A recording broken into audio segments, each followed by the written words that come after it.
Thank you, Jerry. I really appreciate you taking out the time to do this.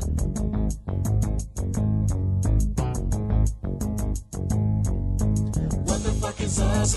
In the place to be. Coming on the mic is Eazy motherfucking E. Trey is on the beat, Yellow's on the cut. So listen up close while we rip shit up. So, okay, well, let's I'm gonna fast forward to the time when you met Eazy-E. Can you tell us a bit about how that went down and how you guys crossed paths? You know, I was representing the World-Class Wrecking Crew, an Egyptian Lover, and a bunch of LA Dream Team, and JJ Fad, and N.W.A. Cooley. And Alonzo Williams, who was the leader of the Dream Team, told me about this guy that wanted to meet me, named Derek Wright. And I said, what does he do? He said, well, he's a drug dealer. I said, nah, I'm not interested. So after about 3 months of bugging me, he said, listen, you got to meet with this guy because he offered me $750 to meet you, and I need the money. So I said, okay, so I'll meet with him. So that was March 3rd of 1987. I told him I'd be at Macola. That's where everyone was pressing their records then at Macola. For $1,000, you got 512 inches and the artwork and photos and everything else. So pulled up in a Suzuki Samurai, and I got out with MC Ren, and he reached in his sock and pulled out a roll of money and paid Alonzo the $750. And so Eazy was willing to pay money to meet with you. Right. Wow. Okay. Sorry to cut you off. Go on. Yep. So he played me a cassette, and the first song was Boys in the Hood, and it blew me away. And I said, you know, I thought it was the most important music that I'd heard since the beginning of rock and roll. Oh, I think everyone remembers when they first heard that song. Okay, so you've just heard something that to you that sounded like, wow, okay, this can be something. And from what I heard, you decided at that point you're gonna try and you want to move with this, right? Yeah, I decided that I was going to get involved with them. Cool. You know, we co-founded Ruthless Records together, and I said, "What's the name of this group?" And he said, N.W.A. And I said, "What's that stand for? No White So Loud?" He laughed and he said, "Well, that's close." You know, they played me Straight Outta Compton. It starts off Straight Outta Compton, crazy motherfucker, the nice kid with a band called Energy Attitude. So I said, "Wow, this is really heavy." So to me, it was a combination of the rebellion of the Rolling Stones, the poetry of Gil Scott-Heron, and the anger of the Black Panthers. So, you know, it was just something that I really wanted to be involved in. That's awesome, man. So obviously that was a moment in history. Tell me about the process of of you starting to take that tape or that music to your peers. I heard that you got a bit of you got told you're crazy. This is nuts. Can you elaborate on that? Yeah. So nobody wanted to listen to it. Yeah. And I took it to a friend of mine who was the chairman of the board of Capital EMI, Joe Smith, who was also the founder of Warner Brothers with Lost and Prince Mountain. But I took it to Joe Smith, and I played him a song and started off, "What the fuck is up? Who the fuck is he coming on the mic? Is he motherfucker?" And then he said to me, "Are you crazy? You gotta stop getting high, man." He said, "That nobody can ever listen to that. Certainly no radio stations are gonna play it, and nobody's ever gonna buy it." So I said, "You know, Joe, I remember when radio stations would play Let's Spend the Night Together by the Rolling Stones, now Mick Jagger's Frank Sinatra.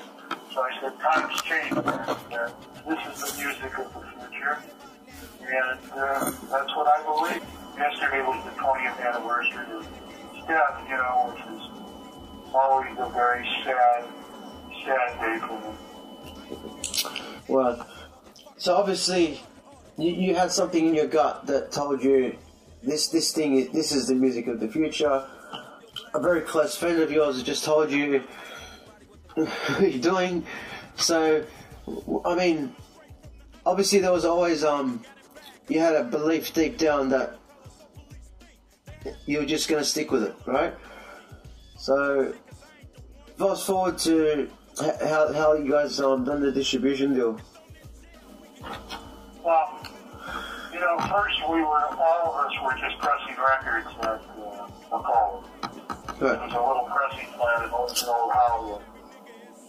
So pressing there with Ice-T, MC Hammer, N.W.A. Dream Team, J.J. Fad, World Class Wrecking Crew, Egyptian Lover, Rodney and Joe Cooley, everybody was pressing there, okay? Yeah. So, Eazy and I were selling records and swap meets out of the trunks of our cars. And, you know, that's just, I knew Brian Turner, who used to work at K.A.L. He was the president of Priority Records.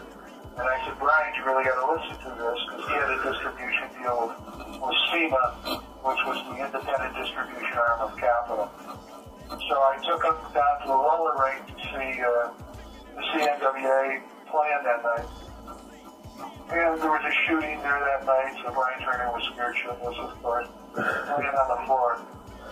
So, you know, he didn't understand the music, but he knew that I had been at the forefront of every musical movement for 5 decades. So, you know, he took a shot, and then N.W.A. paid us a lot of money, and that's how we got started. Brian Turner is a great record man, and I give him credit for, you know, for taking the shot with distribution on Straight Outta Compton and what Eazy does. Wow, so this guy came to a concert, had to drop to the floor, and still after that he still believed in your vision. Oh yeah, once we went there, you know, he knew that I knew. So my problem then became a marketing problem, because I knew the music was incredible. So I went down to Huntington Beach where all the surfers and skaters live, and saw what they were listening to. And they were listening to Metallica, they were listening to Suicidal Tendencies, they were listening to Appetite for Destruction. And I said, you know, man, any one of the 30 million people that bought Appetite for Destruction is going to buy Straight Outta Compton. I said, that's our audience. Wow. So for the first time, you know, all of America, not just New York and Chicago and Detroit, Los Angeles, Yep. all of America, Kansas, Nebraska, everybody became huge N.W.A. fans, because there was no radio stations except K.A.A., which was a little 5,000-watt station at the top of Alvarado Street, downtown Los Angeles, where the mix masters, Greg Mack and Mack and Bass, where they were the only station in America that was playing any gangster rap at all. Wow, so you guys had one station, this is LA, had they? Okay. 1580 AM, yeah, right at the end of the dial, and bad signal, and great disc jockey. AM2, huh? Okay. They loved it. Wow. So from there, I guess what, from word of mouth, the song just blew up. Well, it had to be word of mouth, because we weren't getting any airplay. Wow. So I think that it was a combination of the malls becoming the social center of urban America. Plus everybody now had cell phones and swap meets, and the group just exploded. You know, it took me about 7 months to make that distribution deal with Brian Turner, and the band just exploded. Became the biggest group in the world. No doubt, no doubt. That's history right there. The guys went on the road, I gather? around the country? Yeah. We didn't go out for the first real big tour until 1989, and of course that was a huge tour, and we had opening acts like L.L. Cool J and groups like that. And we sold out every date, and, you know, it was just a monster tour. I mean, you know, we had problems everywhere with the cops, and, you know, the district attorneys and the mayors and the governors and all that kind of stuff, so... You know, it became very political and very sociological, and... Oh, that's right. You guys got a letter from the FBI about, at some point, at a particular city, asking you guys not to play Fuck the Police. Well, they actually, the FBI accused us of being responsible for the deaths of 89 law enforcement officers the previous year. And... that was a very chilling kind of letter to get from the biggest law enforcement agency in the world.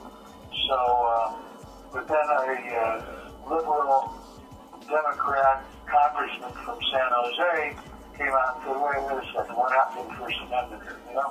Yeah. So, once he came out on our side, then it just was, we felt like we weren't alone in it, and we just carried on. You know, both the guy that wrote the land, who was a guy named N.W.A, as soon as Donald Edwards came out, the congressman came out and said that, he got demoted, and they sent him to Hartford, Connecticut or someplace, and now he's head of, it's funny, because he's head of the security for the NFL now. Wow. It's very, very, very beautiful. Now, with your personal relationship with Eazy, it's the 20th anniversary of his death. I know you guys were really close. Tell me how you saw the personal relationship and how others may have perceived it. Because I'm going to lead into another question. Our relationship is like a father-son kind of relationship. I mean, we lived next door to each other. We bought a house a couple streets over. And our relationship was very, very, very close.